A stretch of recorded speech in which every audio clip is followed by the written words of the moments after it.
perkembangan sosial, budaya, dan tantangan zaman. Salah satu metode dalam studi tafsir modern adalah tafsir kontekstual yang bertujuan memahami pesan Al-Quran dengan mempertimbangkan latar belakang, historis, sosial, dan budaya, ayat serta relevansinya dengan konteks masa kini. Metode ini tidak dimaksudkan untuk mengubah teks Al-Quran. Nah, ini titik poinnya juga. Tetapi memahami maknanya melalui asbab an-nuzul dan maqasid syariah. Pendekatan ini sangat penting dalam menghadapi tantangan globalisasi dan perubahan sosial agar ajaran Islam relevan dengan problematika modern, baik di ranah sosial, politik maupun budaya. Metode tafsir ini menggunakan analisis historis, linguistik, dan kajian komparatif untuk mencegah kesalahpahaman dalam penerapannya. Oleh karena itu, tafsir kontekstual menjadi kebutuhan dalam mengaitkan ajaran Al-Quran dengan masalah kontemporer atau masalah zaman sekarang. Oke, next, Pak. Ada beberapa metode penelitiannya. Metode penelitiannya kualitatif, analisis deskriptif, literatur tafsir klasik, modern, hadis, referensi akademik, dan sebagainya. Next, Pak. Oke, hasil dan pembahasan kami dari makalah kita. Yang pertama ada definisi dan tafsir kontekstual. Tafsir kontekstual memahami Al-Quran tidak hanya secara literal, tetapi juga melalui konteks sosial historis dan penerapannya dalam kehidupan modern. Fazlur Rahman mengemukakan dua langkah dalam tafsir kontekstual. Yang pertama, yaitu memahami makna ayat berdasarkan situasi masa Nabi dan menerapkannya sesuai kondisi zaman kini tanpa meninggalkan nilai-nilai Islam. Quraisy Shihab juga menekankan pentingnya pemahaman historis dan linguistik sebelum menerap teks dalam konteks modern. Dalam kitab tafsir Al-Manar, Abdul mengatakan juga Islam bersifat dapat menjawab dan melalui pemahaman yang lebih kompleks. Next, ada metode kontekstual. Kontekstual menggunakan beberapa pendekatan. Seperti yang pertama ada historis, menafsirkan ayat berdasarkan asbab an-nuzul. Sebagaimana dilakukan Zamakhsyari dalam kitab Al-Kasio Kultural. Ayat Muhammad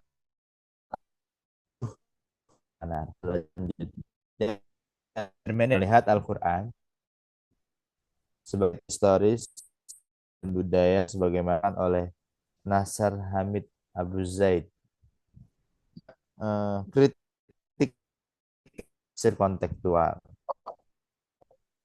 Tafsir kritik karena dianggap terlalu dan beresiko lebih menyimpang dari makna asli. Tapi menurutkan pentingnya merujuk pada pemahaman sahabat dan ulama klasik.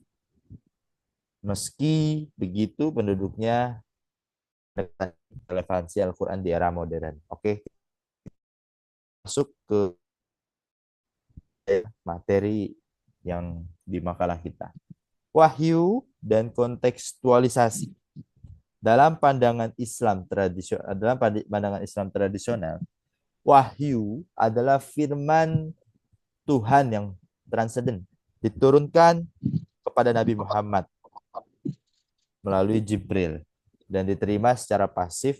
Namun pemikir modern seperti Fazlur Rahman menolak pandangan pasif tersebut. Ia menyatakan bahwa wahyu bersifat transenden sekaligus manusiawi dan Nabi berperan aktif dalam meresapinya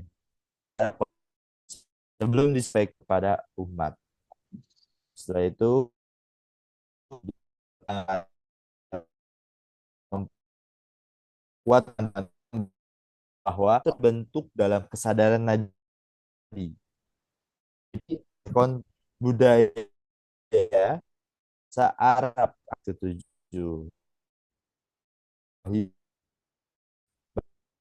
Pengetahuan, pahaminya agar dapat diterima umat. Selain itu pun melihat Al-Quran sebagai produk wahyu yang berinteraksi untuk sosial masyarakat Arab saat itu. Ia menekankan pentingnya karena Nasr Hamid bahwa tujuan wahyu adalah bisa berkondisi sosial masyarakat tanpa memahami pesan wahyu nanya bagi para pemikir ini ditentang oleh ulama tekstualis yang menegaskan dari pendekatan konteks tetap mempertahankan tradisional sembari menekankan aspek historis dan manusiawi dan pemahaman manusiawi dalam pewahyuan. Lalu selanjutnya pewahyuan memiliki beberapa tingkatan. Ya, pewahyuan memiliki beberapa tingkatan.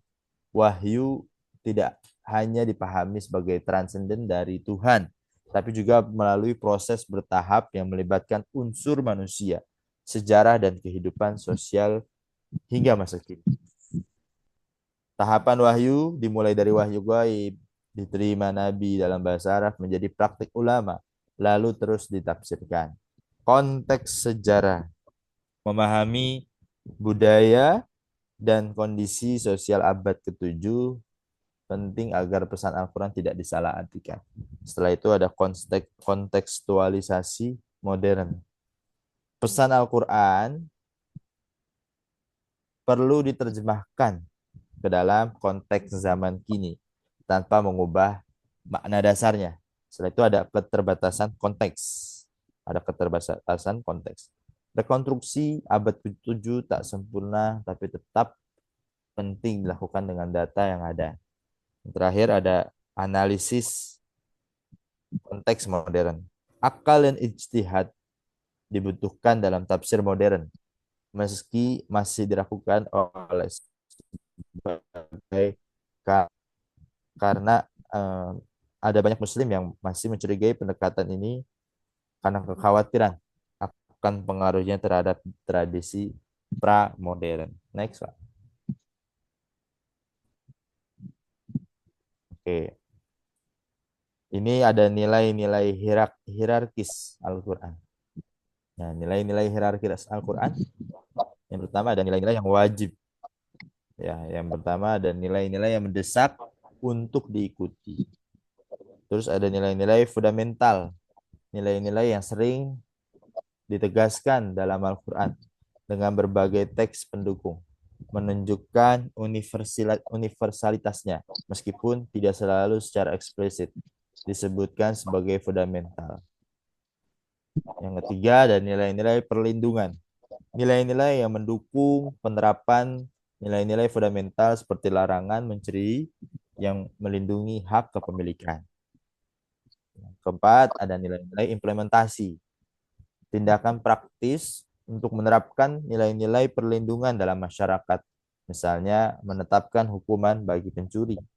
Dan yang terakhir ada nilai-nilai instruksional.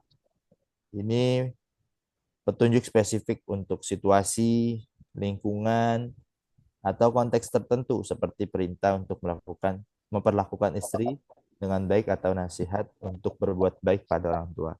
Selebihnya Ustaz Salamullah dilanjut yang teks-teks paralel. Bismillahirrahmanirrahim. Alhamdulillahirabbil alamin wassalatu wassalamu ala Rasulillah. Sebelumnya, apakah suara saya jelas terdengar, Ustaz Farid? Jelas, Ustaz. Oke, baik.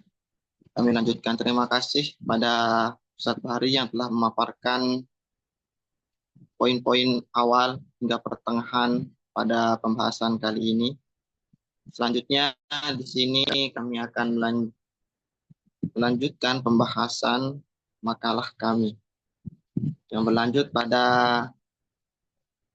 subbab teks-teks paralel dari Al-Quran dan Al-Hadis. Teks paralel adalah ayat atau hadis yang memiliki pesan serupa dengan ayat yang ditafsirkan. Membaca ayat secara berdampingan dengan teks-teks lain membantu memperluas dan memperdalam makna. Hadis sebagai teks paralel. Hadis memiliki beragam tingkat kesohihan dan tidak setara dengan Al-Quran. Jadinya, seberapapun sahihnya hadis, Al-Quran tetap berada dalam tingkatan yang lebih tinggi dari hadis. Seberapapun sahihnya hadis. Beberapa hadis tampak bertentangan dengan nilai Al-Quran, seperti soal gender, sehingga perlu dibaca secara kritis dan kontekstual mengenai hadis tersebut yang bertentangan dengan nilai-nilai Al-Quran. Selanjutnya, kriteria penggunaan hadis dalam tafsir. Dalam tafsir kontekstual, hadis itu setidaknya harus memiliki 5 poin. Yang pertama itu menjelaskan ayat atau Al-Quran secara kontekstual. Yang kedua, hadis itu harus dibedakan dari sunnah. Nah, sunnah ini nanti, cara membedakannya nanti sunnah memiliki pengertian praktik yang dilakukan Nabi, sedangkan hadis nanti berbeda dari sunnah tadi. Nah, itu perbedaan sunnah dan hadis. Selanjutnya, dibaca bersama hadis lain. Artinya hadis yang kita gunakan dalam tafsir itu setidaknya tidak menggunakan satu hadis dalam suatu ayat. Artinya harus ada hadis-hadis pendamping lain yang berkaitan dengan ayat tersebut. Selanjutnya, poin yang keempat, sesuai dengan akal dan fitrah. Yang terakhir adalah tidak bertentangan dengan Al-Quran atau sunnah autentik atau sunnah yang sahih. Pendekatan ini menjaga agar tafsir tetap sejalan dengan nilai-nilai utama Islam. Jadinya 5 poin tadi harus dijaga. Apabila kita ingin menggunakan hadis sebagai alat untuk tafsir kontekstual. Oke. Selanjutnya, makna dalam kerangka kontekstual. Makna Al-Quran dalam kerangka kontekstual berangkat dari pandangan bahwa Al-Quran adalah aksi komunikatif ilahi, aksi komunikasi ilahi yang ditujukan pada masyarakat Mekah dan Madinah pada abad ke-7. Relasi antara Tuhan sebagai penyampai kalam, Nabi dan sahabat sebagai penerima pertama, serta konteks sosial historis saat pewahyuan sangat menentukan pemahaman pesan ilahi. Perdebatan awal mengenai sifat kalam Tuhan mencuat dalam pandangan Mu'tazilah yang menganggap Al-Quran sebagai makhluk. Hal ini untuk menjaga prinsip tauhid menurut mereka. Pandangan ini kemudian ditolak oleh ulama-ulama setelahnya. Namun diskusi mengenai makna ini, makna bahasa dan kejelasan Al-Quran tersebut terus berkembang dalam tradisi Islam. Dalam tafsir kontekstual, makna Al-Quran dipahami sebagai hasil interaksi antara Tuhan, teks, penerima, dan konteks. Mufasir tidak boleh memisahkan teks dari konteksnya karena makna lahir dari hubungan kompleks tersebut. Artinya makna bisa berubah sesuai zaman, tetapi tetap berpijak pada konteks pewahyuan pertama. Baik, selanjutnya dasar-dasar agama dan penafsirannya. Pendekatan kontekstual sering dianggap mengancam fondasi agama atau usuluddin. Padahal justru menguatkannya dengan menjaga elemen tetap al-qawabid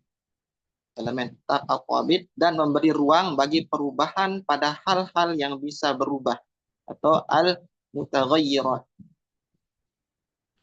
Prinsip utama seperti iman kepada Tuhan, Nabi, wahyu, dan akhirat tetap dijaga.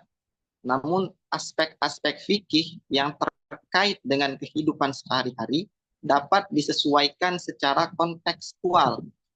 Dengan demikian, pendekatan ini tidak merusak agama, melainkan menjadikannya lebih relevan dengan perkembangan zaman.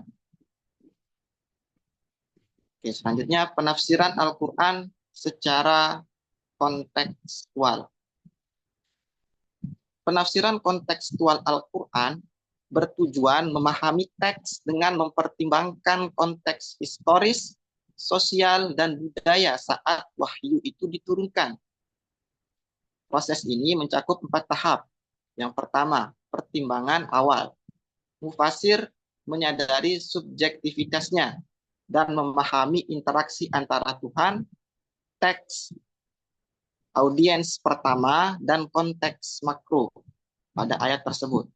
Selanjutnya, memulai penafsiran, yaitu membaca teks Arab asli, teks Al-Qur'annya, memastikan keabsahannya, dan memperhatikan variasi qiraat terhadap teks tersebut. Selanjutnya, tahap yang ketiga yaitu mengidentifikasi makna, mengaitkan teks dengan konteks sosial politik pada abad ke-7 dan konteks sastrawinya. Selanjutnya, tahap yang terakhir adalah reaktualisasi, artinya menyelaraskan makna asli dengan realitas modern agar tetap relevan, agar nilai-nilai Al-Quran yang ada pada abad ke-7 tetap relevan dengan zaman yang sekarang, zaman yang aktual. Nah, dengan 4 pendekatan tadi, Al-Quran dapat terus memberi makna tanpa mengorbankan substansi dasarnya. Selanjutnya, kita ke kesimpulan pada presentasi kali ini, yaitu tafsir kontekstual. Pengertiannya adalah metode penafsiran Al-Quran yang mempertimbangkan latar belakang historis, sosial, budaya, dan tujuan syariat Islam. Metode ini berfokus pada pemahaman asbabun nuzul, analisis bahasa, maqasidus syariah, dan penerapan ayat dalam konteks zaman modern. Meskipun menghadapi kritik, tafsir kontekstual tetap penting untuk memastikan bahwa pesan Al-Quran relevan dalam kehidupan kontemporer tanpa menghilangkan esensi wahyu. Ada hubungan erat antara teori pewahyuan dan kontekstualisasi. Pewahyuan Al-Quran dianggap masuk ke dalam sejarah ketika Nabi Muhammad melafalkannya dalam konteks Arab. Pendekatan kontekstual memungkinkan kita memahami wahyu dalam konteks sejarah dan sosial di mana ia pertama kali diungkapkan. Makna Al-Quran bersifat kompleks dan dinamis, melibatkan hubungan antara Tuhan, teks, penerima wahyu, dan konteks. Penafsiran tidak hanya berdasarkan pemahaman kebahasaan atau literal, tetapi juga melibatkan penyesuaian dengan perubahan konteks zaman. Peran mufasir kontekstual adalah mengidentifikasi petunjuk dalam Al-Quran yang terus relevan. Tujuannya untuk memandu masyarakat dalam konteks yang selalu berubah. Nah, baik, mungkin presentasi kami untuk makalah kali ini. Sesi selanjutnya mungkin ada masukan, ada tambahan dari teman-teman semua, atau mungkin ada yang ingin mendiskusikan permasalahan yang berkaitan dengan makalah ini, dengan judul makalah ini. Kami persilahkan teman-teman semua.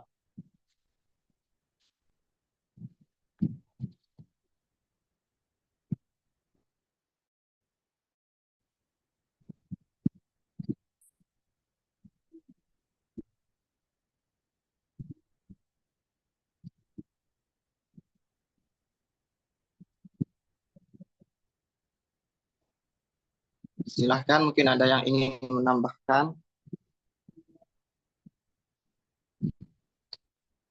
Ada masukan mungkin dari teman-teman semua, kami persilahkan.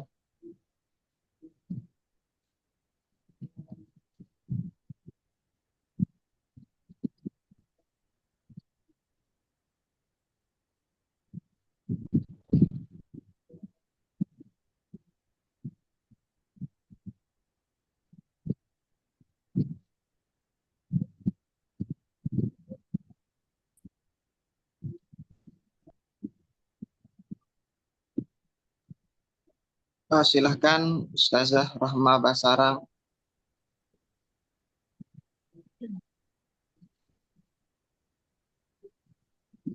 Bismillahirrahmanirrahim. Assalamualaikum warahmatullahi wabarakatuh. Waalaikumsalam warahmatullahi wabarakatuh. Terima kasih atas waktu yang diberikan. Sebelumnya untuk semua teman-teman dan Pak dosen yang takabbalallahu minna wa minkum. Eh, dari pemaparan yang disampaikan oleh eh, pemakalah sore hari ini sangat menarik ya. Tapi dari yang saya simak eh, tafsir eh, apa kontekstual ya. Kalau saya melihat karena kan memang tafsir ini berarti memang kan eh, baru-baru saja ada metode seperti ini. Tetapi sejauh pemaparan yang tadi disampaikan, eh, kita melihat bahwa karya-karya tafsir dari ulama-ulama klasik ya yang dulu-dulu itu eh, dari apa yang disampaikan saya pikir tidak jauh berbeda dari konsep yang tadi disampaikan. Jadi keterkaitannya dengan mata kuliah kita yaitu metodologi penelitian tafsir. Kira-kira kalau kita mau mengambil eh, konsep atau metode tafsir yang tadi disampaikan, eh, itu kira-kira seperti apa dari sisi judulnya atau pembahasannya? Karena kalaupun dengan apa yang disampaikan tadi, saya merasa tidak terlalu jauh berbeda dengan pemahaman tafsir-tafsir yang sudah ada sebelumnya. Mudah-mudahan bisa difahami ya apa yang saya tanyakan. Baik, terima kasih banyak kepada Ustazah Rahma atas pertanyaannya. Eh, Kurang lebih, eh, coba saya ulang dulu Ustazah. Kurang lebih tadi Ustazah bertanya mengenai seperti apa perbedaannya sebenarnya antara tafsir kontekstual dengan tafsir-tafsir tradisional. Seperti itu ya Ustazah, kurang lebih. Ya, jadi kalau saya melihat kurang lebih tidak terlalu banyak perbedaan karena memang para ulama juga dulunya menafsirkan karya-karya tafsirnya ya tidak jauh dari bagaimana asbabun nusulnya, ya historikalnya dan seterusnya. Nah, keterkaitannya dengan metode penelitian tafsir ini, ya dengan pendekatan itu apa yang kira-kira membedakan ya kalau kita mau mengambil pembahasan yang tadi pemakalah sampaikan. Atau misalnya contoh penerapannya, ya kalau kita nanti misalnya mau menulis ya tentang tafsir dengan mengambil pendekatan ini. Oh, baik, baik. Baik, mungkin Ustadz Fahri bisa menjawab. Oke, baik. Makasih Bu Rahma atas pertanyaannya. Ini sedikit mungkin menjawab ya tentang eh, penataan dan penerapannya Bu ya. Kita coba lihat dulu, ditarik lagi nilai-nilai hierarkisnya. Di sini menjelaskan bahwasanya penafsiran Al-Quran secara kontekstual mengharapkan sang mufasir untuk tetap memperhatikan sifat hierarkis dan dari nilai-nilai yang ditemukan di dalam setiap teks Al-Quran. Nah, mungkin saya juga lihat di beberapa contoh ya. Contohnya nih Bu, misal menjaga amanah di era digital. Contohnya misalnya menjaga amanah di era digital. Surat An-Nisa ayat 58 contohnya. Diartikannya itu sesungguhnya Allah menyuruh kamu menyampaikan amanah kepada yang berhak menerimanya dan menyuruh kamu apabila menetapkan hukum di antara manusia supaya kamu menetapkan dengan adil. Nah, kalau dari tafsir kontekstual ini, dalam konteks kehidupan modern, nah amanah itu dijelaskan tidak hanya dalam bentuk barang atau titipan fisik. Di era digital, amanah juga bisa merupakan contoh data pribadi yang dipercayakan kepada kita, misalnya kita sebagai admin, sebagai guru, dan juga sebagai staff di IT misalnya, yang kita itu eh, menerima data-data orang. Nah, terus juga amanah di sini bisa berupa informasi rahasia perusahaan atau lembaga. Terus juga tugas pekerjaan atau tanggung jawab sosial di media digital. Nah, maksud makna adil di sini contohnya bagaimana? Tidak menyalahgunakan kekuasaan ya dan bertanggung jawab. Maksud dari yang tadi dicontohkan itu di dalam buku ini juga ini ada Al-Qur'an abad 1 tafsir kontekstual yang Pak Zakari juga memberi ini ya apa referensinya. Nah, di sini dijelaskan juga relevansinya ya. Kalau mau maaf kalau misalnya memang ada kesalahan. Karena misi Nabi pada ulamanya ditunjuk kepada penduduk maaf bukan itu.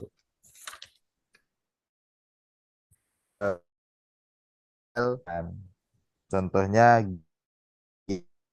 mufasir kontekstual melihat teks-teks tambahan yang berkaitan dengan teks-teks yang ditafsirkan. Misalnya ketika menafsirkan Al-Quran, seorang mufasir mencari teks-teks bertema dinamika gender di Al-Quran, mengidentifikasi ide atau nilai Al-Quran sesuai dengan relasi gendernya. Jadi komparasi atau nyambungnya ya, atau persambungannya, contohnya mungkin yang bisa saya sampaikan tadi. Adapun sama seperti kayak dulu. Nah, ya kalau kami dapat memang tidak jauh berbeda, tapi hanya saja titik poinnya kita tafsir kontekstual ini memberikan fasilitas gitu seperti untuk eh, zaman era modern sekarang itu dengan berbagai macam macam perubahan-perubahan dari yang klasik dahulu. Mungkin itu Bu Rahma yang bisa kami jawab. Barangkali Pak Salamullah atau teman-teman yang lain ingin menjawab, dipersilakan. Baik, mungkin mengambil poin dari pembahasan yang atau jawaban yang sudah dipaparkan oleh Ustaz Dwi. Mungkin perbedaannya memang terletak pada signifikansi masalahnya. Adapun mengenai solusinya, nanti diambil persamaan-persamaan atau mungkin kalau di fikih kita biasa mengenalnya dengan qiyas. Maka di sana ada beberapa poin seperti tadi yang telah dijelaskan oleh Ustaz Dwi, kita harus memahami bagaimana nilai-nilai hierarki dalam Al-Quran terdahulu, baru nanti kita samakan, kita kiaskan, kita komparasikan, kita analogikan masalah-masalah yang terdahulu dengan masalah-masalah kekinian. Samakan dulu bagaimana sebab-sebabnya, ilalnya dan segala macamnya. Jadinya mungkin letak perbedaannya hanya pada bagaimana tadi signifikansi masalahnya saja. Mengenai sebab-sebabnya mungkin bisa disamakan. Nah, kurang lebih seperti itu dari kami.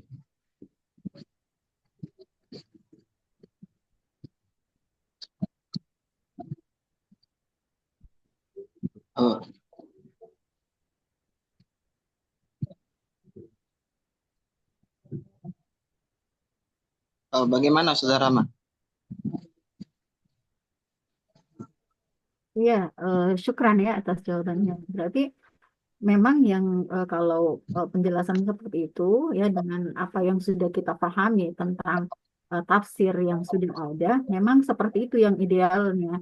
Bagaimana kemudian kita melihat mendudukkan dulu ya konsep secara historikal, asbabun nusul dan sebagainya, kemudian mengambil persamaan-persamaannya untuk kemudian dijadikan ya hujah ya atau dalil untuk apa membahas masalah-masalah yang ada sekarang. Ya, syukran. Oh ya, kurang lebih seperti itu. Terima kasih banyak Ustazah Rama. Mungkin selanjutnya ada tanggapan atau mungkin pertanyaan dari Ustazah Lulu yang sudah angkat tangan. Kami persilakan Ustazah Lulu. Jazakallah khair Ustadz. Eh, saya menarik ya pembahasannya.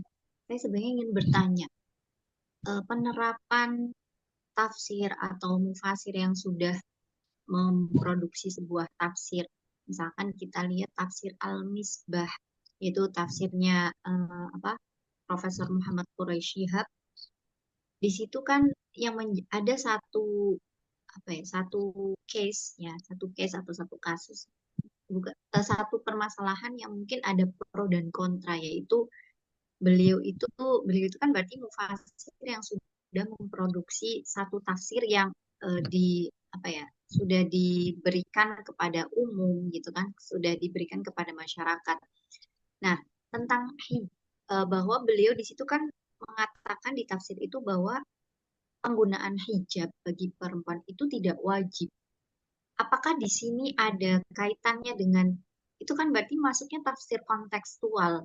Terus bagaimana kaitannya dengan konsep beliau mengambil historicalnya itu, kenapa bisa seperti itu? Beliau mengatakan bahwa hijab itu tidak diwajibkan di dalam Al-Quran itu gitu.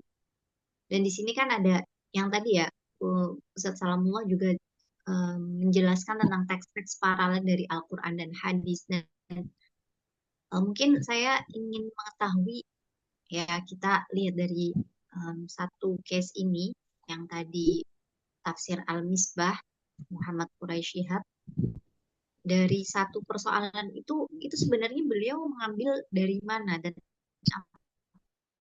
ada kaitannya dengan yang dia mengaitkan dengan teks-teks paralel dari Al-Quran dan hadis untuk beliau berani atau menciptakan satu penafsiran tersebut gitu. Sedangkan kita mayoritas itu umat muslim itu kan mengetahui bahwa hijab itu adalah wajib bagi perempuan. Seperti itu. Bagaimana Ustadz? Kiranya apakah kaitannya itu seperti apa? Beliau sebenarnya bagaimana sih cara menafsirkannya itu seperti apa? Gitu. Karena kan ini masuknya berarti tafsir kontekstual juga ya. Mohon koreksi apabila saya salah.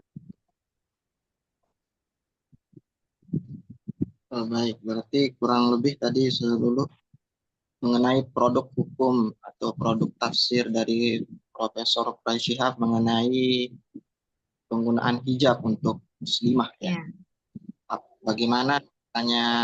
Bagaimana jalur atau proses hukum atau tafsir tersebut bisa terjadi dan apa mungkin kaitannya dengan tafsir kontekstual. Seperti itu sudah dulu. Ya, betul. Ini kurang lebih seperti itu. Ustadz Fahri mungkin bisa menjawab. Ini menerka-nerka aja Bu ya, barangkali ada kesalahan, ya memang pasti salah sih apa yang saya emang dibicarakan. Jadi kalau katakan, kita lihat dulu ya beda tafsir Al-Misbah ini Quraisy Shihab, kalau nggak salah perkataannya begini nggak sih Bu?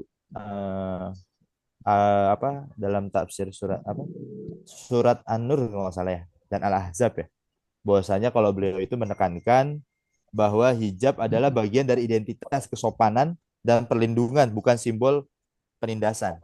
Kalau nggak salah seperti nggak tahu. Nah, terus juga di Syirah Al-Misbah itu kok nggak salah ia juga menolak pandangan bahwa perempuan harus ditekankan untuk berhijab. Nah, terus juga ia berkata gini, agama tidak mengenal paksaan dalam apalagi dalam mengamalkan ajarannya. Nah, kalau mengacu kepada tafsir kontekstual ya, kurang lebih dalam tafsir konteks kekinian ya, mencoba memahami ayat-ayat Al-Quran, contohnya yang mempertimbangkan budaya dan sosial masyarakat modern. Nah, terus juga hak asasi manusia juga. Terus juga dalam isu pemakaian hijab ini, tafsir kontekstual melihat bahwasanya hijab sebagai perintah syariat, tetapi juga sebagai bentuk kesadaran dan pemahaman pribadi, bukan paksaan. Nah, terus juga mendorong untuk kita nih, manusia, khususnya perempuan, edukasi dan pemahaman yang bijak. Nah, maka dari itu ada kesimpulan kaitannya. Jadi antara tafsir kontekstual dan tafsir al-misbah, kalau tidak salah, ya sama-sama memang menekankan pentingnya kesadaran. Kalau melihat dari mengambil judulnya di tafsir Al-Misbah itu tentang judul yang jilbab, menekankan pentingnya kesadaran individu dalam menjalankan syariat. Terus juga menghindari pendekatan pemaksaan dalam penerapan ajaran agama. Jadi dengan kesadaran. Terus juga memberi ruang bagi pemahaman, pendidikan, dan proses spiritual dalam kita menjalankan perintah sebagai berhijab. Nah, mungkin kasarnya atau titik poinnya menjadi pilihan sadar yang lahir dari iman dan pengertian kita. Nah, mungkin itu Bu jawabannya kalau dari kami. Adapun nanti lebih spesifik jelasnya dari teman-teman yang lain pun boleh, atau titik poinnya dari Pak Salamullah juga boleh. Baik, mungkin menerka sedikit juga ini Ustaz Fari. Jadinya Quraisy Shihab menafsirkan hijab itu bukan suatu hijab, kewajiban hijab untuk seorang muslimah itu bukan suatu hukum yang qat'i menurut beliau. Tapi ini itu hanya furu' saja. Hanya furu', hanya cabang, dan itu ketika suatu hukum itu jatuh dalam ranah cabang, berarti di sana terjadi banyak khilafiyah, terjadi banyak perbedaan pendapat di antara ulama-ulama. Dan salah satunya beliau di sini menyatakan bahwa ini bukan masalah qat'i mengenai hijab. Dan ini lebih kepada adat istiadat, bagaimana cara masyarakat Arab dahulu sehingga ada budaya hijab itu. Nah, jadi di sini beliau menafsirkan Quran surah Al-Ahzab tadi ya Ustaz Fari ya. Quran surah Al-Ahzab. Nah, di sana salah satu teksnya mengatakan waliyadribna bikhumurihinna ala juyubihin, dan hendaklah waliyadribna bikhumurihinna ala juyubihin, dan hendaklah wanita itu hendaknya ia melebarkan hijabnya hingga tertutup dadanya, khimarnya. Waliyadribna bikhumurihinna ala juyubihin. Nah, di sini Quraisy Shihab mengambil pendapat pada lamul amr, di sana ada lamul amr. Waliyadribna, di sana ada lamul amr. Di sana menafsirkannya bahwa itu adalah sesuatu perintah yang sunnah. Nanti ya memiliki hukum wajib, bisa jadi nanti memiliki hukum sunnah, atau mungkin bisa juga boleh. Nah, di dalam ayat ini Al-Ahzab ayat berapa? Ayat 59 kalau nggak salah. Nah, di sana lamul amr, lam arti perintah, artinya nanti fiilnya, perintahnya itu nanti maksudnya adalah perintah kesunahan, bukan perintah kewajiban untuk seorang muslimah menggunakan hijab dan mengulurkannya hingga tertutup dadanya. Nah, kemudian kurang lebih itu yang beliau yang beliau alasan yang beliau ambil dari penafsiran tentang hijab, kewajiban hijab bagi seorang muslimah. Nah, mungkin ada teman-teman yang lain yang lebih luas pemahamannya mengenai masalah ini, dan mungkin kaitannya dengan bagaimana kontekstualisasi tafsir. Kami persilahkan. Atau bagaimana mungkin pandangannya dari Ustazah dulu? Berarti apa ya? Sebenarnya tafsir kontekstual itu kan seperti apa ya? Kita melihat sosial, melihat historis, dan asbabun nuzul dari penafsiran Al-Quran itu sendiri, kemudian disesuaikan dengan ada penyesuaian dengan konteks perkembangan zaman. Nah, makanya itu. Jadi antara pro dan kontra ini berarti kan eh, mufasir istilahnya beliau itu yang misalkan Muhammad Quraisy Shihab itu berarti di situ penafsirannya adalah memberikan pilihan untuk terserah bagi siapapun muslimah yang mau pakai hijab ya ditutup ya boleh, tapi enggak juga nggak apa-apa kayak gitu ya. Maksudnya apakah ini sebenarnya tafsir kontekstual ini akhirnya mungkin bisa khususnya ini ya, khususnya kasus yang ini ya, kasus yang jilbab ini mungkin bisa, apakah ini malah bisa menjadi bumerang atau bumerang bumerang atau bagaimana gitu Ustadz? Atau ya sudah itu dikembalikan lagi bagaimana orang memahami ayat tersebut seperti itu atau bagaimana ya Ustadz? Makasih Bu Memang dulu. ya, ya seperti itu. Izin Bu ya.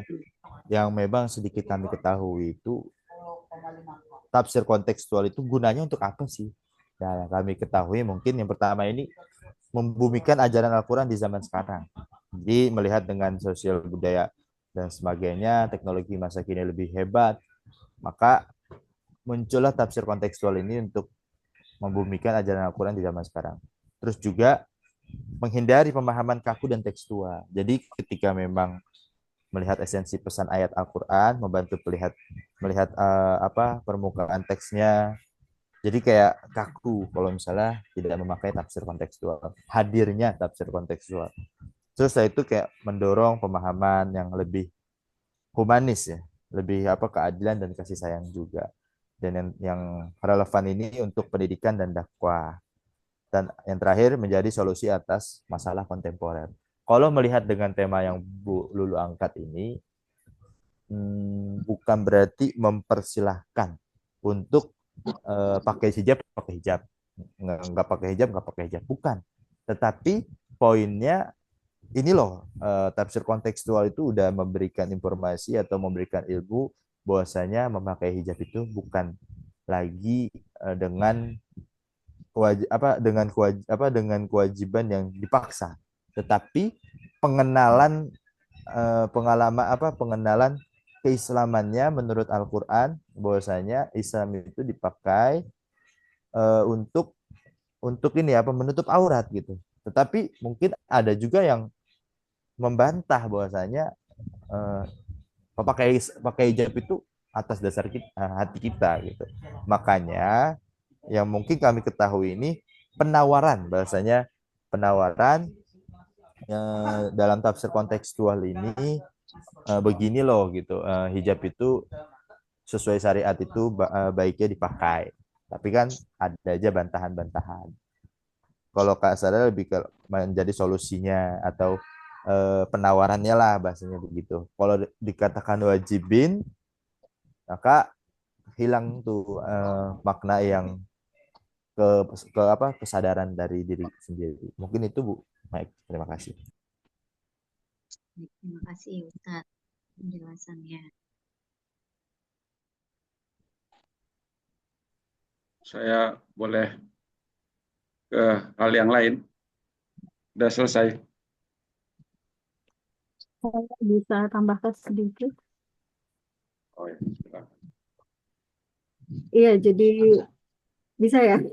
Eh, apa tadi yang ditanyakan Ibu Lulu ya, kita tentu saja harus membedakan eh, apa ini metodologi ya tadi, kontekstual dan sebagainya.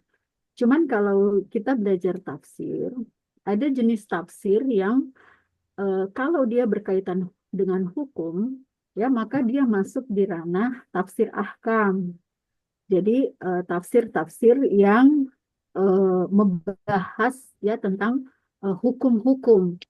Nah, jadi ini yang agak menimbulkan masalah kalau misalnya tafsir ahkam ini kemudian di eh, dipakai dengan menggunakan metodologi kontekstual. Karena kalau ahkam kan istilahnya dia sudah sesuatu yang qat'i, ya sesuatu yang memang sudah jelas hukumnya, ya memang tafsir ahkam itu bagaimana dari ayat-ayat Al-Qur'an itu kemudian dicari, ya seperti tadi dicari kekuatan hukumnya dari hadis-hadis yang lain. Nah, akan menimbulkan masalah ya kalau kemudian digunakan ya menggunakan metodologi atau seperti tadi pendekatan kontekstual, karena akan menimbulkan banyak persepsi ya seperti tadi dengan historikalnya, kemudian dengan sosial budayanya yang akhirnya yang tadinya dia adalah sesuatu yang wajib, tetapi keadaan pada saat itu seperti apa dan seperti apa, ya itu menurut saya yang bisa menimbulkan banyak persoalan. Mungkin itu ya kalau dari pandangan saya. Ya Bu, terima kasih pandangannya. Tapi sepertinya tidak ada toleransi sih Bu ketika memang udah tafsir ahkam disandingkan dengan tafsir kontekstual. Karena di tafsir kontekstual juga kan ini ya membumikan atau menjadi solutif gitu. Tapi kalau misalnya ada orang yang mencari-cari kesederhanaan, kesederhanaan misalnya yang lebih ya mungkin ada pemikiran untuk menjadi tafsir kontekstual. Terima kasih pandangannya Bu. Tapi kalau saya pikir itu kayaknya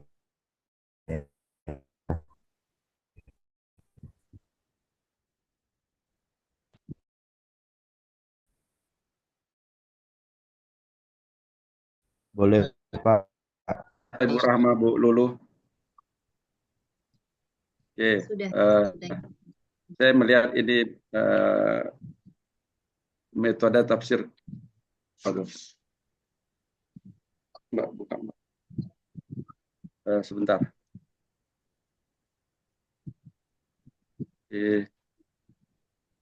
Metode tafsir kontekstual, terdapat beberapa pendekatan dalam tafsir kontekstual, diantaranya pendekatan historis, pendekatan sosiokultural, pendekatan hermeneutika. Nah, ini saya mau mencoba masuk ke suatu di luar dari mungkin tafsir Pak Quraisy Shihab dan lain-lain. Saya coba ada riwayat, jadi ada riwayat pada Ramadan 27 malam 27 bulan Ramadan ketika Syekh Abdul Hasan Syazili dan Syekh Abdul Abbas Al-Mursi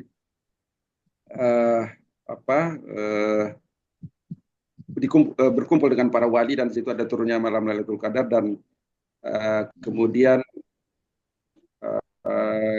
Nabi dalam satu riwayat ini tatkala itu Syekh Abdul Abbas Al-Mursi berkata, tatkala kami keluar dari masjid itu, Syekh Abdul Hasan Syazili mengatakan kepadaku, wahai Abdul Abbas, tadi malam adalah malam agung dan itulah malam Lailatul Qadar. Aku telah berjumpa Rasulullah SAW dan beliau mengatakan kepadaku, wahai Ali, sucikanlah pakaianmu dari kotoran-kotoran, niscaya engkau akan memperoleh pertolongan dari Allah Subhanahu wa taala. Suatu pertolongan yang datang pada setiap hembusan napasmu. Kemudian Syekh Abdul Hasan Syazili bertanya kepada Rasulullah SAW, wahai penghuluku, beliau cicit Nabi, ya, pakaian apakah gerangan itu? Rasulullah SAW pun menjawab dengan sabdanya, wahai Ali, Allah menganugerahi engkau dengan 5 macam pakaian, yaitu pakaian mahabbah, cinta, ma'rifat, tauhid, iman, dan Islam. Pakaian mahabbah adalah suatu busana kecintaan, yaitu barang siapa yang mencintai Allah, maka akan ringanlah segala sesuatu. Pakaian ma'rifah adalah busana pengenalan, yaitu barang siapa mengenal Allah, maka akan nampak kecillah segala sesuatu di hadapannya. Pakaian tauhid atau busana pengesaan, yaitu barang siapa mengesahkan Allah, maka tidak akan menyekutukan padanya dengan sesuatu, tidak menyekutukan Allah dengan sesuatu. Pakaian iman, yaitu busana kepercayaan, yaitu barang siapa yang beriman kepada Allah, niscaya akan merasa aman dari segala sesuatu. Pakaian Islam itu busana penyerahan, atau barang siapa yang menyerahkan diri kepada Allah, maka akan berkuranglah maksiat dirinya. Bila tergelincir dalam maksiat, dia akan mengajukan uzur kepada Allah, dan apabila dia mengajukan uzur, niscaya diterimalah uzurnya. Nah, berkaitan dengan peristiwa ini dari histori cerita riwayat Syekh Abdul Sajili ini, Syekh Abdul Abbas Al-Bursi pun berkomentar, ketika itu barulah aku memahami arti firman Allah, yaitu surat dan pakaianmu hendaklah kamu bersihkan, yaitu Quran surat Al-Mudatsir surat 74 ayat 4.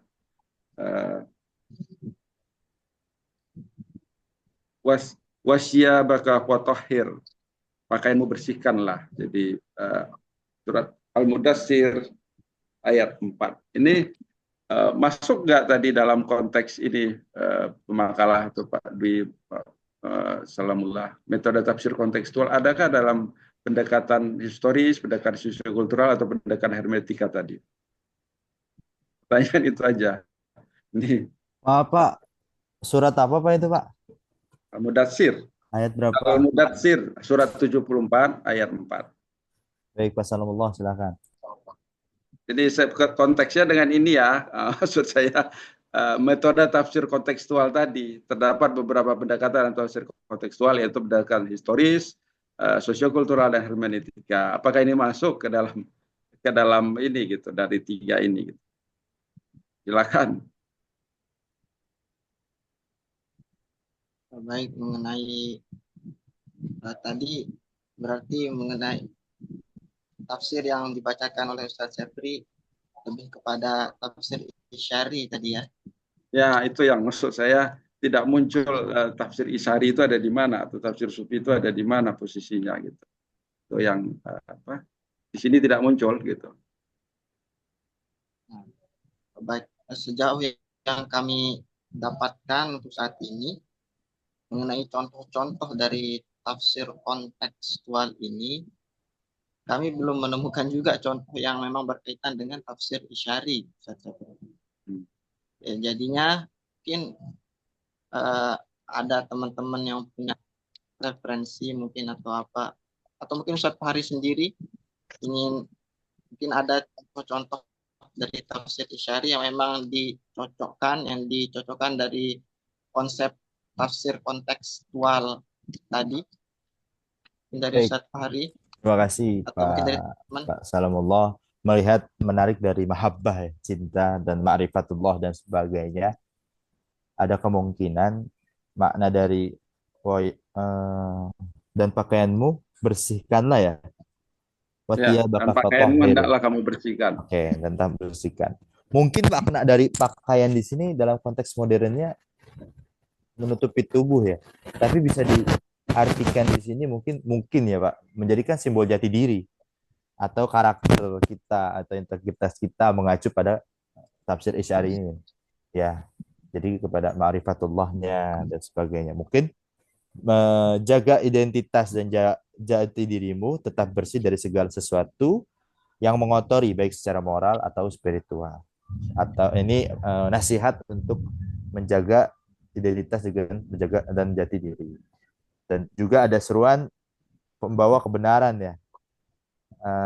Di sini maksudnya makna ayat sini mungkin konteksnya menyuarakan kebaikan, menjadi tokoh publik atau pendidik, atau bahasa kasarnya sekarang influencer ya mungkin Pak ya, menjadi pendakwah. Mungkin itu Pak kalau misalnya bisa dari kami ya. Atau satu lagi mungkin pakaian sebagai tampilan sosial, misalnya penampilan sosial termasuk sikap dari media sosial, gaya hidup, branding dan sebagainya. Mungkin itu Pak dari kami yang bisa dijawab. Adapun nanti kekurangan teman-teman boleh lengkapi.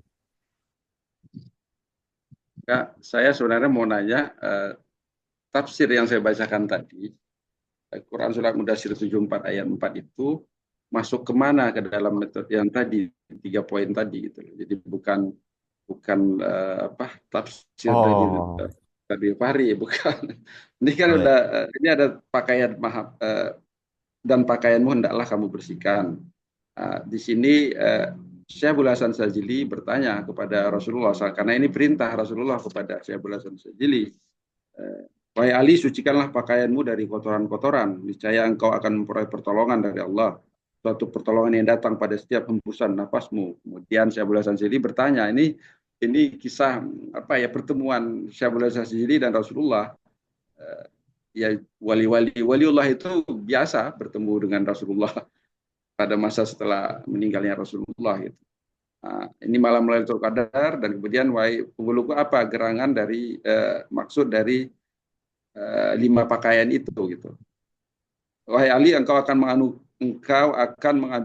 akan menganugerahi engkau dengan 5 pakaian, itu pakaian mahabbah, busana kecintaan, pakaian ma'rifah, busana pengenalan, pakaian tauhid, busana pengesahan, busana iman, pakaian busana kepercayaan. Itu barang siapa beriman kepada saya akan merasa aman dari segala sesuatu. Busana Islam, barang siapa Allah, maka akan berkuranglah maksiatnya dirinya. Bila terbincir kena maksiat, dia akan mengajukan uzur kepadanya, dan apabila mengajukan uzur saya diterimalah uzurnya. Artinya tidak dalam konteks pakaian fisik pakaian ini loh gitu loh pakaiannya, tapi ini pakaian rohani gitu, pakaian mahabbah, ma'rifah, tauhid, iman, dan Islam. Ini masuk dalam 3 hal yang tadi itu, dia masuk kemana gitu loh gitu. Ini Ustaz, metode tafsir kontekstual Oke. terhadap pendekatan historis, sosiokultural, atau pendekatan hermeneutika. Ini mungkin masuk di antara 3 ini ya, atau Eh, saya salah? eh, mungkin Pak bisa masuk ke 2 Pak, historis Oke. dan juga sosiokultural.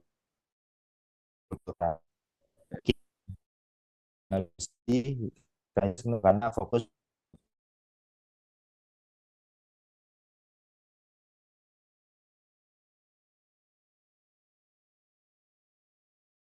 dan simbol budaya. Mungkin itu Pak yang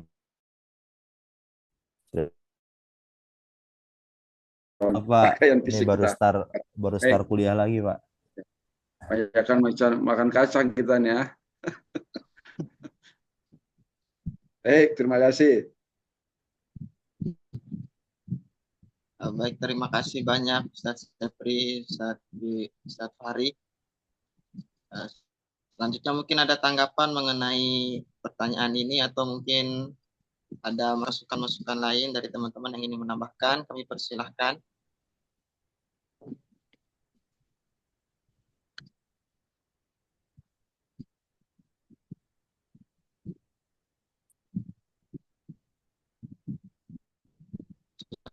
Mungkin ada dari teman-teman.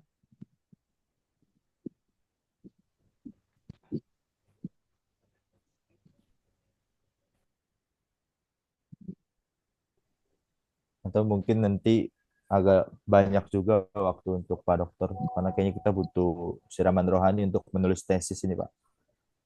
Ya, Pak Syahrul silakan.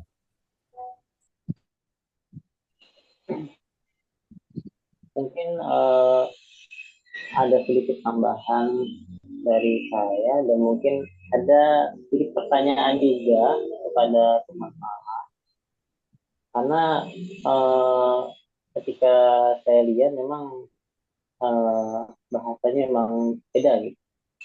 Soalnya yang membingungkan di sini adalah ketika kita membicarakan tafsir kontekstual, artinya ini kita bisa mengkriteriakan bahwa tafsir atau produknya ini adalah sebuah kontekstualisasi dari ayat Al-Quran. Kan itu kan? Oh, ini adalah tafsir kontekstual. Dan memang ketika kita bicara tafsir kontekstual ini, artinya bagaimana cara agar ayat itu tidak terlalu kaku dan bisa fleksibel diterima dari semua kalangan masyarakat di era modern atau di zaman sekarang. Nah, yang jadi pertanyaan itu adalah kriteria seperti apa sih yang kita itu bisa menentukan, oh ini adalah tafsir kontekstual atau enggak, atau dari awal kita itu pengen bikin tafsir kontekstual karena kita belum mengetahui kriteria seperti apa saja persyaratannya. Kan mungkin di awal sudah disebutkan bahwa dari sosial kultural sampai hermeneutik atau apa itu kan itu memang sudah wajar. bahwa memang seperti itulah tafsir kontekstualnya. Dan artinya kan hasilnya pun pasti nggak jauh-jauh beda. Seperti kayak kita bicara tentang tafsir al-Misbah, tafsir Anur, tafsir al-Azhar, itu kan memang disesuaikan dengan era sekarang. Kalau di era sekarang sih enggak sih, cuman itu di era tahun 70-an, tahun 80-an kan tafsir itu. Sedangkan tafsir al-Misbah mungkin di tahun 2000-an Indonesia gitu. Artinya memang kalau untuk ini kan yang palingnya kan pertanyaannya itu apa sih kriteria yang sederhananya gitu untuk bisa menyebutkan bahwa tafsir itu adalah tafsir kontekstual. Sedangkan untuk masalah tadi tafsir isyari, nah ini kan memang pasti yang kita bicarakan maksudnya kemana sih di antara ketiga metode tadi ya kemungkinan besar itu memang masuknya kepada kultur atau budaya. Kenapa? Karena pada dulu artinya kan memang pada awal-awal tafsir itu muncul mungkin fokusnya nggak ke situ dulu, fokusnya bukan ke tasawuf dulu, mungkin ke hal lainnya. Dan ini kan baru muncul belakangan, artinya memang tafsir isyari ini tidak di awal, tapi memang di pertengahan dan ke belakangnya. Dan ini kan memang kenapa dia munculnya, ya memang karena sosial dan budayanya pada waktu itu memang lagi gencar-gencarnya dan mungkin lebih banyak masyarakat butuh tafsir isyari ini.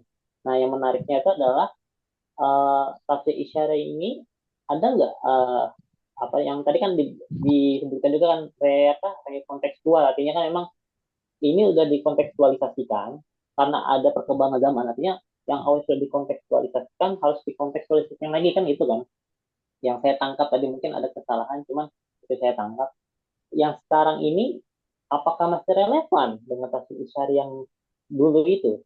Nah, itu kan menjadi pertanyaan saya lagi kan. Oh, oke lah, kalau misalkan ini zaman dulu ya sosial budaya. Kalau sekarang, apakah sosial budayanya berbeda? Kalau misalkan berbeda, apakah ada tafsir yang bisa mengikutinya untuk menjawab persoalan itu untuk tafsir isyari tadi. Tapi kalau untuk tafsir kontekstual yang ada berijtimainya mungkin lumayan banyak sekarang ya, apalagi penelitian-penelitiannya banyak tentang masalah-masalah modern ya, tentang LGBT, tentang apa namanya kesetaraan gender, itu kan banyak, itu kan termasuk tafsir kontekstual kalau menurut pandangan saya. Mungkin dari Komakala bisa menjelaskan lebih simpel untuk kriterianya suatu tafsir itu bisa disebutkan sebagai tafsir kontekstual. Nah, gitu. Karena Oke, saya Pak. agak memahami. Makasih Pak Sahrul. Izin saya jawab dulu Pak Salamullah. Ada 5 mungkin ya Pak. Yang pertama keterkaitan tafsir dengan realitas kekinian. Jadi maksudnya tafsir ini menyentuh isu kontemporer. Terus yang kedua menekankan tujuan syariatnya, maksud syariatnya. Bernilai universal, tidak kaku. Terus juga menggunakan pendekatan multidisipliner. Contoh seperti kayak sosiologi, psikologi, antropologi, dan sebagainya. Terus tidak lepas dari makna teks, tapi tidak terkurung. Maksudnya ada keseimbangan antara teks dan konteks. Dan yang terakhir mungkin kriterianya mempromosikan nilai-nilai kemanusiaan. Saya punya titik bahasanya, saya punya kesimpulan sederhana, ataupun kesimpulan yang memang menandakan tafsir kontekstual. Jika tafsir itu memaknai ayat sesuai dengan kebutuhan dan kondisi masyarakat modern tanpa meninggalkan nilai-nilai dasar Islam, maka itu adalah tafsir kontekstual. Mungkin itu Pak. Terima kasih.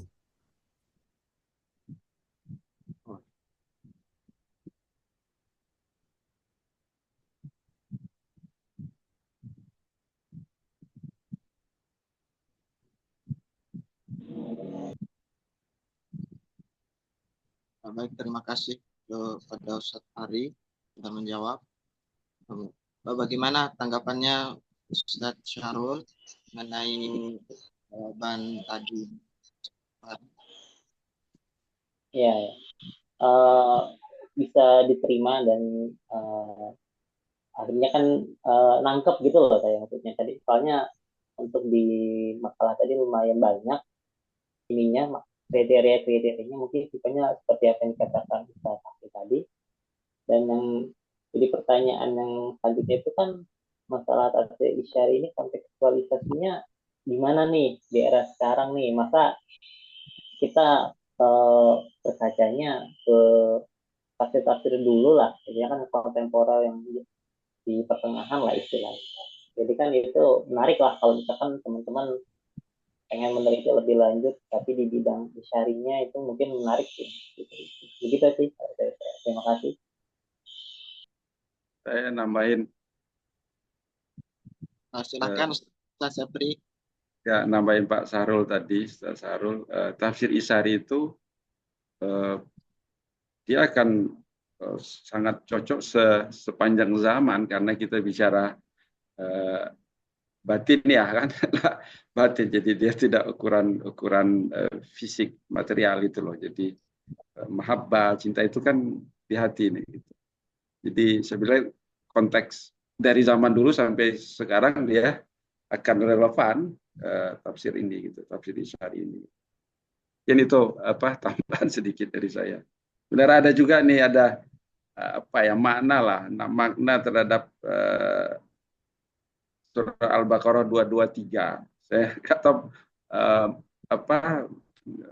boleh nggak nih sama pemakalah. Maka datangilah ladangmu itu kapan saya dan dengan cara yang kamu sukai. Jadi seorang istri-istrimu adalah ibarat ladang bagimu dan tempat kamu menanam benih. Al-Quran ini.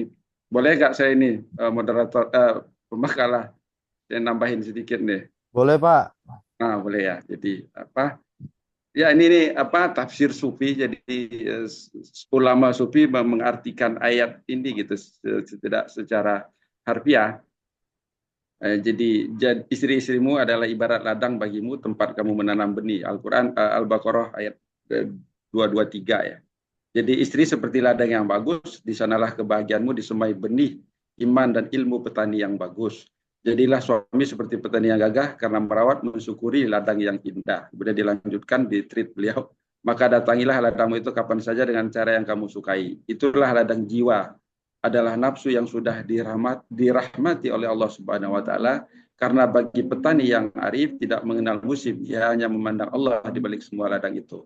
Kemudian dan utamakanlah yang baik untuk dirimu, bertakwalah kepada Allah dan ketahuilah bahwa kelak akan menemui Allah. Dan prioritas adalah keselamatan dan manfaat ladang jiwamu hingga akhirat nanti. Ketakwaan menghantar rindumu untuk menemui kekasihmu. Jadi ayat Al-Baqarah ayat 223 adalah pendidikan keluarga agar membangun generasi soleh-solehah yang ditanam dari benih iman, dicangkul dengan ilmu yang benar, tumbuh pohon tauhid, bercabang akhlak adab, berbuah ma'rifah, dan bertemu dengan Allah Subhanahu wa taala. Wanita solehah dengan lelaki yang soleh. Nah, ini tafsir dari seorang ulama sufi terhadap Al-Baqarah 223, yaitu Bismillahirrahmanirrahim. Nisaukum harsul lakum fa'tu harsakum anna syi'tum wa qaddimu li anfusikum wattaqullaha wa'lamu annakum mulaquhu wa basyiril mu'minin.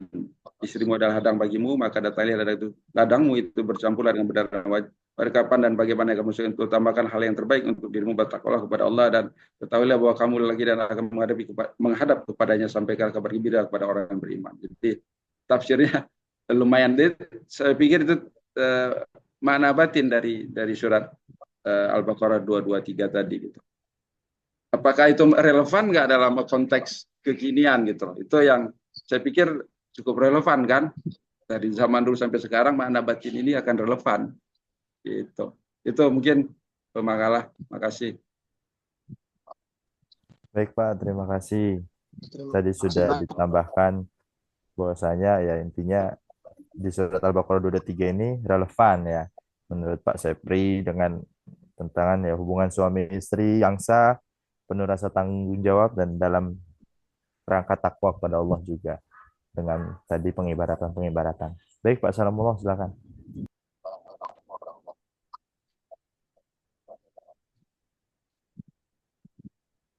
Kayaknya ini Pak Arif mau berbicara. Silakan Pak Arif. Bismillah.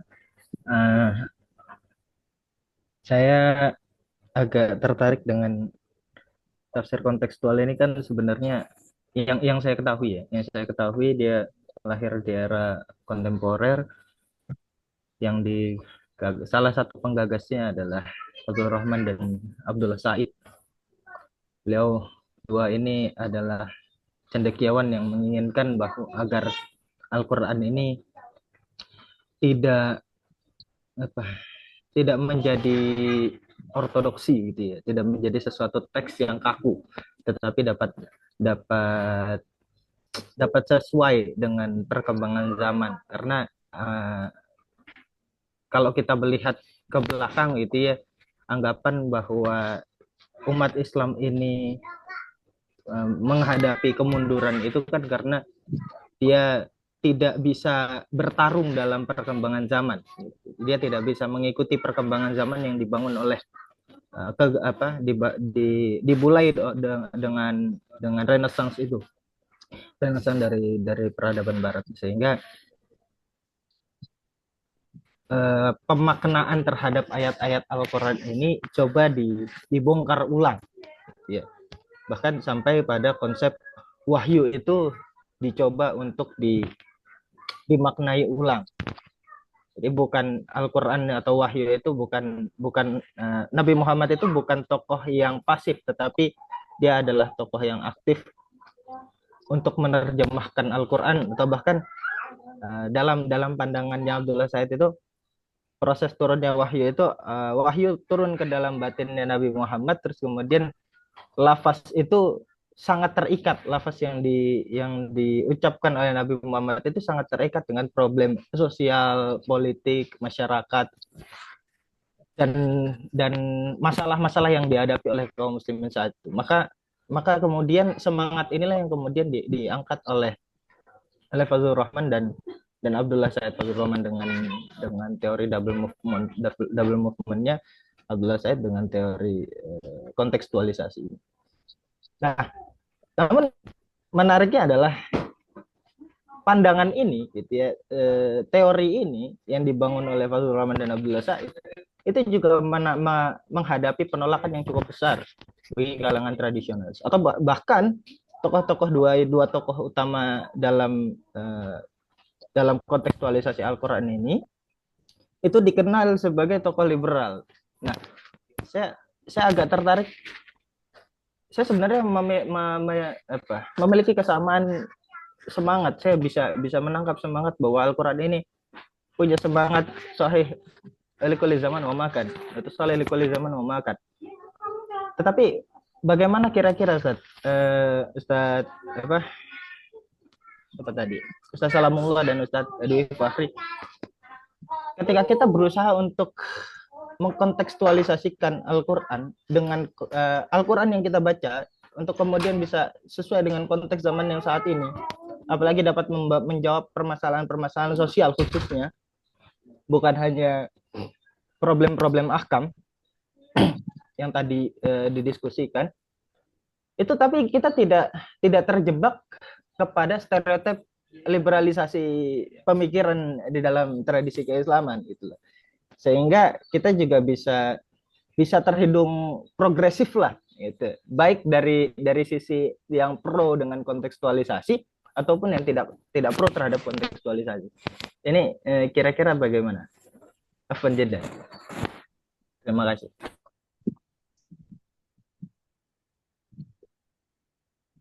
Baik, terima kasih banyak dari tambahan dari Ustaz Arif.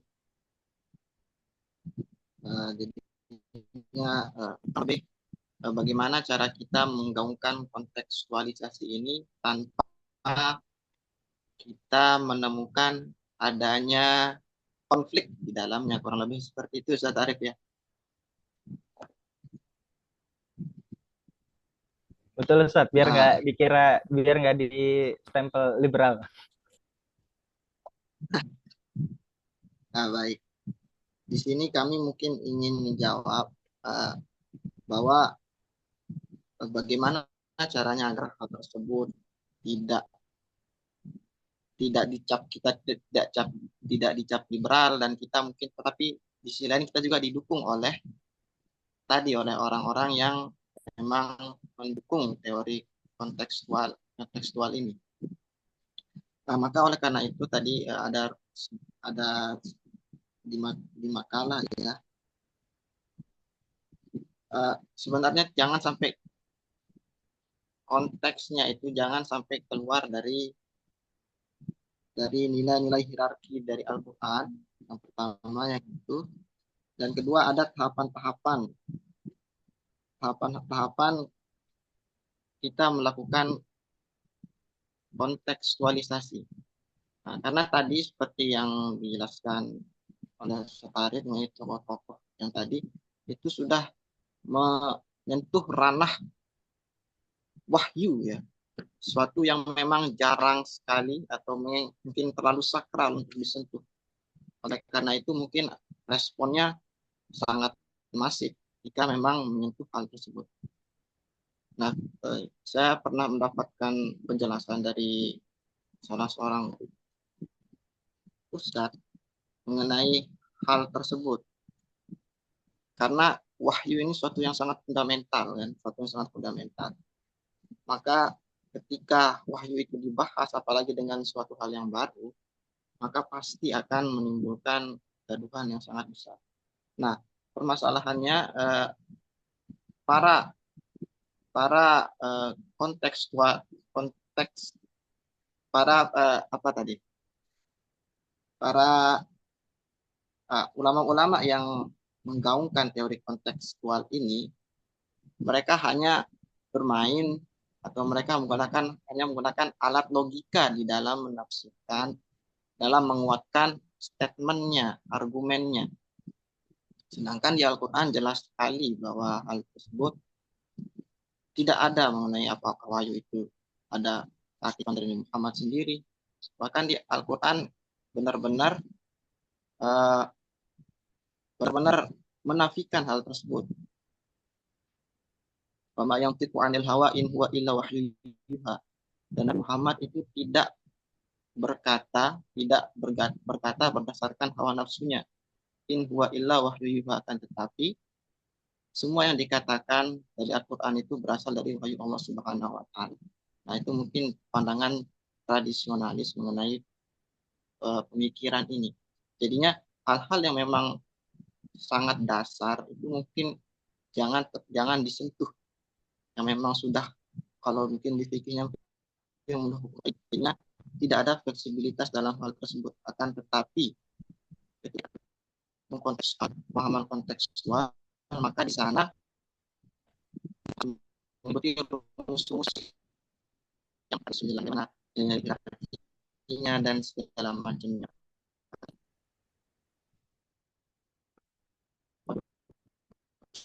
Memang tradisionalis pada umat zaman sekarang. Teman-teman Syarif. Oke, baik. Ini sinyal Ustaz Salamullah ya. Ustaz Arif. Jelas, Pak. Oh, jelas berarti. Oke, baik. Ustaz Arif, simpelnya mungkin dari pertanyaan menggaungkan tafsir kontekstual tanpa menciptakan konflik di luar dari nilai-nilai tadi yang disampaikan Ustaz Salamullah, mungkin memerlukan pendekatan yang bijaksana, terbuka, dan inklusif. Semua pemahaman dan aplikasi tafsir harus disampaikan juga dengan penuh kasih sayang, dengan toleransi, dan juga tentang penghargaan terhadap perbedaan. Yang pastinya dengan Al-Quran dan tafsir dan hadis juga ya. Dan kita niatin bahwasanya berdasarkan tujuan utamanya itu untuk kemaslahatan umat. Mungkin itu Pak, simpelnya. Terima kasih.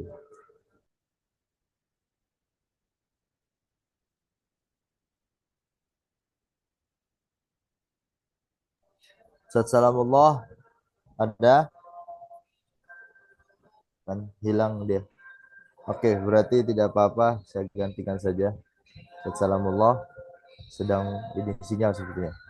Mungkin dicukupkan pertanyaan dan ini juga ya dan apa namanya, tanggapan-tanggapannya kita sampaikan dulu. Salam hormat kepada Pak Zakaria Hussein Lubis. Apabila kami menjadi pemakalah masih banyak kekurangan, masih banyak hal yang memang harus diperbaiki. Sekian teman-teman dari saya, Dwi Fahrin Riksan dan rekan saya. Salamullah. Pamit undur diri dari pemakalah hari ini. Syukran. Assalamualaikum warahmatullahi wabarakatuh. Assalamualaikum warahmatullahi wabarakatuh. Oke, selesai ya. Ya. Oke, saya menyimpulkan pertama gagasan kenapa saya memasukkan gagasan tafsir kontekstual ke dalam RPS itu berawal ketika saya kuliah S2 ya. Tesis saya itu judulnya Tasawuf sebagai Terapi Kesehatan Mental. Studi kasus di pesantren Nabza di Cianjur ya, narkoba, psikotropika, zat adiktif. Jadi sebelum menyelesaikan tesis ini pasti saya mengambil kelas-kelas kesehatan. Kebetulan dosennya langsung adalah mantan rektor UI ya, Profesor M. Tajudin, dekan pertama Fakultas Kedokteran UIN Syarif Hidayatullah. Saya sedikit share ya, kenapa pentingnya saya masukkan tafsir kontekstual. Sampai nanti keputusan fatwa MUI ini keluarnya tuh 2013. Dulu MUI belum mengeluarkan fatwa 2013.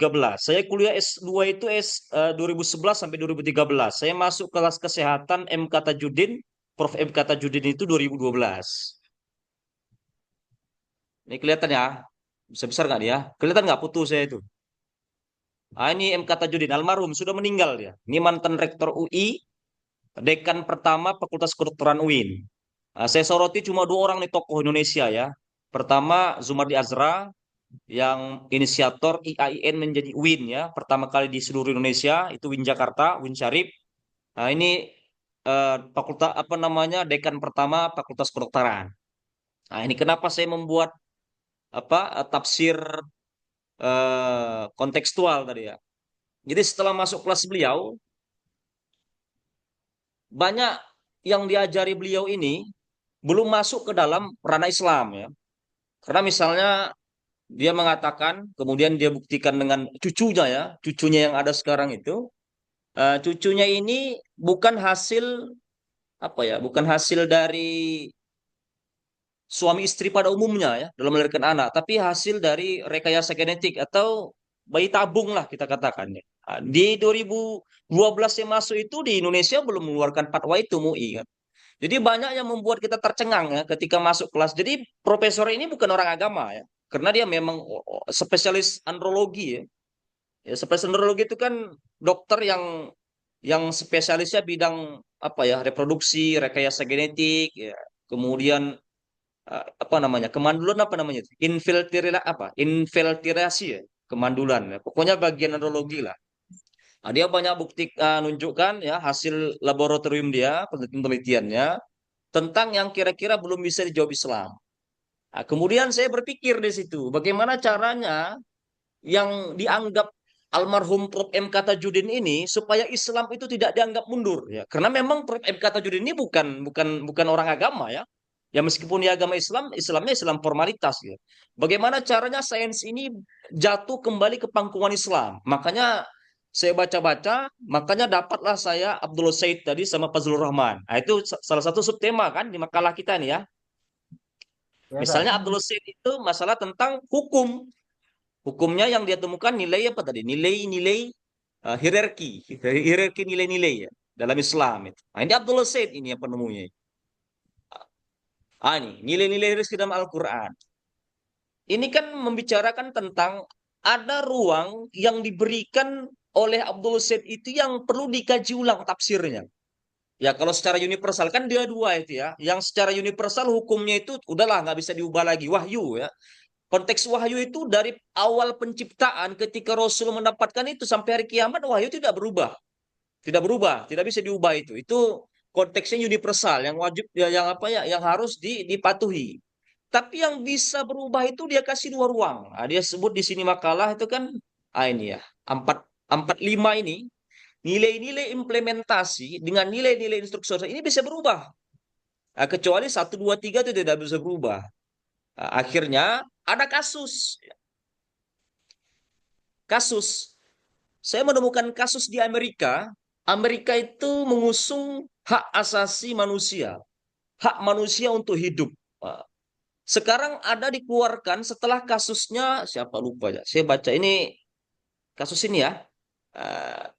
Ini, Terry Schiavo. Kelihatan ya. Kasus Terry Schiavo ini dulu kontroversi ya. Di pengadilan Amerika. Pengadilan Amerika kontroversi.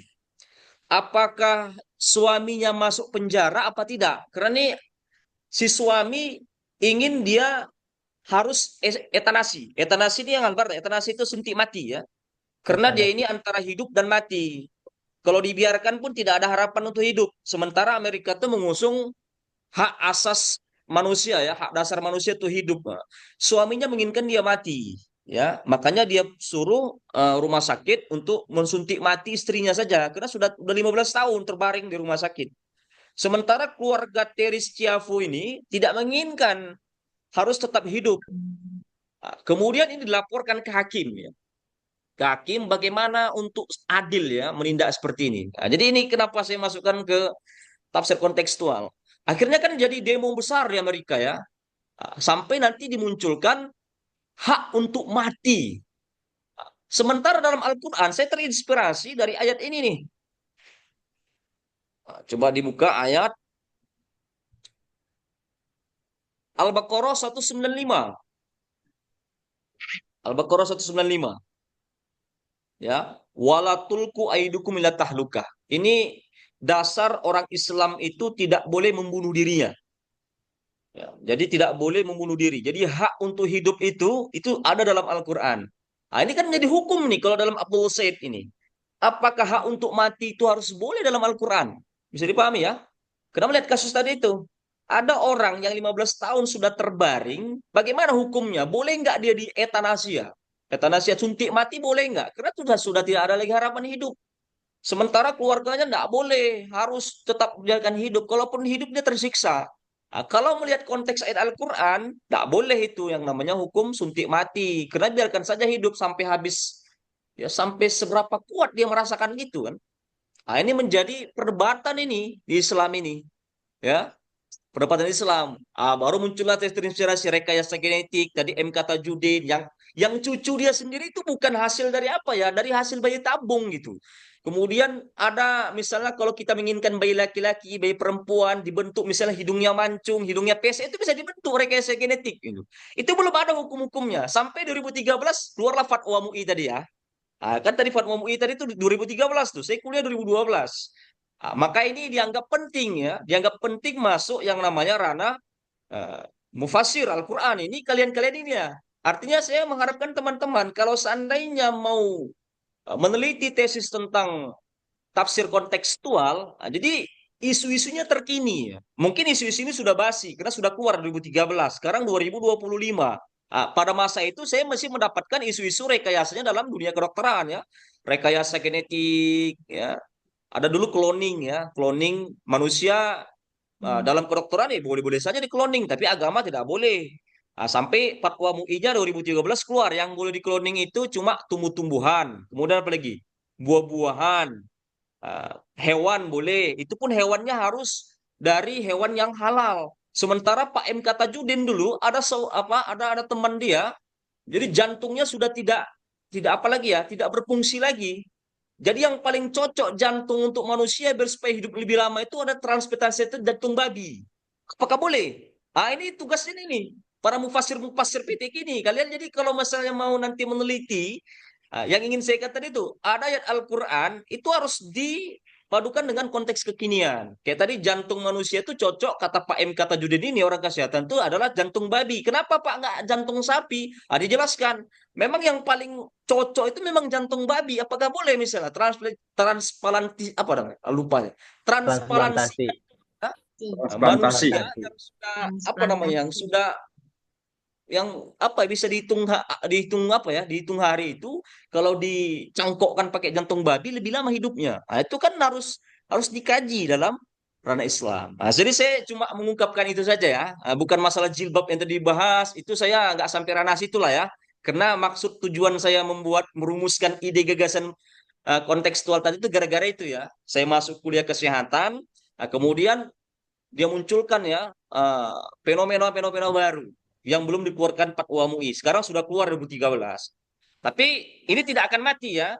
Ya mungkin ada fenomena-fenomena terbaru ya. Misalnya AI sekarang. Dulu kan belum ada AI ya. Di masa 2013 AI belum ada. Bagaimana konteks kekinian AI? Apakah bisa kita cloning manusia? Terus sempat terjadi cloning manusia ya. Kemudian dibatalkan karena agamawan-agamawan ya. Nggak boleh ya. Karena bisa juga menciptakan manusia cerdas kalau mau, tapi dilarang gitu kan. Apakah dengan adanya AI bisa tergantikan manusia? Makanya kita harus menciptakan manusia cerdas lagi. Mungkin di cloning misalnya, cloning Fir'aun dikloningkan dengan cloning apa. Jadi bisa misalnya, Fir'aun itu bisa kita hidupkan, kata Prof. M. Tajudin itu.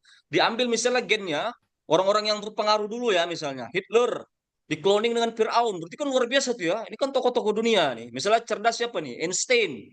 Kuburan Einstein diambil apanya? Bisa dalam dunia kesehatan. Itu yang bilang itu kan orang kesehatan itu, spesialis andrologi itu bisa katanya. Cuma karena tidak dibolehkan ini belum ada saja, jadi mesti sembunyi-sembunyi. Saya rasa itulah ini tugas tugas mahasiswa PTQ ya, mengeluarkan nanti hukum-hukum itu. Saya rasa itu saja ya, cukup. Silakan di closing statement. Silakan.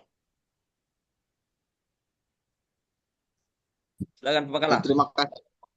Pak, Terima kasih Pak, banyak Pak, kami Pak.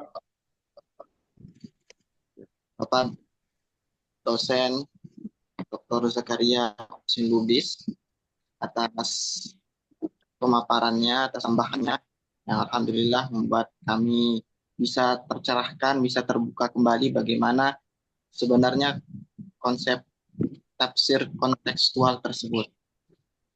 Nah, jadinya akhir kalam kami ucapkan terima kasih banyak untuk khususnya untuk dosen, khususnya untuk teman-teman semua juga yang sudah menyimak kami, yang sudah memberikan tambahan hingga diskusi pada hari ini menjadi aktif.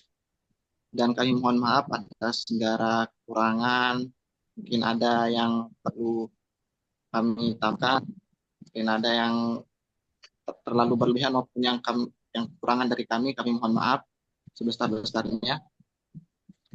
Baiklah, kita tutup dengan sama-sama membaca doa kafaratul majelis. Subhanakallahumma wa bihamdika asyhadu an la ilaha illa anta astaghfiruka wa atubu ilaik.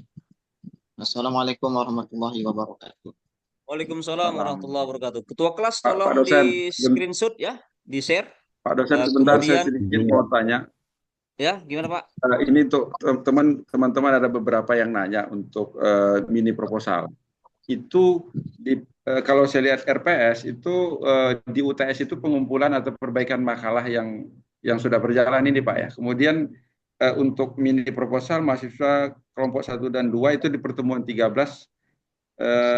membahas mini proposal. Didahului pertemuan 11 dan 12 dosen memaparkan panduan penulisan tesis bagian 1 dan pertemuan 12 dosen memaparkan panduan penulisan tesis bagian 2. Ini untuk mini proposal Pak ya. Ya. Oke. Ya berarti bukan di UTS ini mini proposal Pak ya. Ini hanya di makalah ya. Setelah UTS mini proposal. Adapun tadi misalnya menjelaskan panduan penelitian itu sebenarnya bisa dibaca saja itu. Ya, jadi ada buku panduan 2017 kan. Nah, itu sebenarnya itu saja, nggak perlu saya terangkan, dibaca saja. Karena nanti panduannya pasti merujuk ke situ. Jadi kita ganti yang tadi teknis panduan proposal itu menjadi proposal mini. Karena kalau misalnya dipotong itu nanti nggak cukup, ya kan? Ngerti kira-kira maksud saya kira-kira ya? Presentasi mini proposal itu tetap di pertemuan 3 ya Pak. Presentasi yang mahasiswa kan mempresentasi proposal tuh. Kelompok 1 dan 2 di pertemuan 13, kelompok 3 dan 4 di pertemuan 14, mahasiswa kelompok 5 dan 6 di pertemuan 15. Maksud saya itu sebelum UAS di pertemuan 16. Ya, betul. Begitu ya Pak? Ya, betul, proposal mini. Sudah siapkan Baik. semuanya kan? Harus siapkan itu. Harus semuanya sudah ada judulnya. Ya, semuanya harus ada judulnya. yang di kelas ini atau kelas sebelumnya cuma satu orang yang konsultasi sama saya. Coba dari berapa orang nih? 20. Baru satu yang konsultasi intens sama saya, misal proposal. Kan saya katakan, selesai kuliah ini kalau bisa proposalnya sudah tuh. Baru yang satu yang intens, yang orang Aceh. Saya orang Aceh sini. Bukan ini kelas ini ya. Nah, itu konsultasi intens sama saya, Pak. Gimana proposalnya? Terus saya apa ya? Terus saya bimbing ya.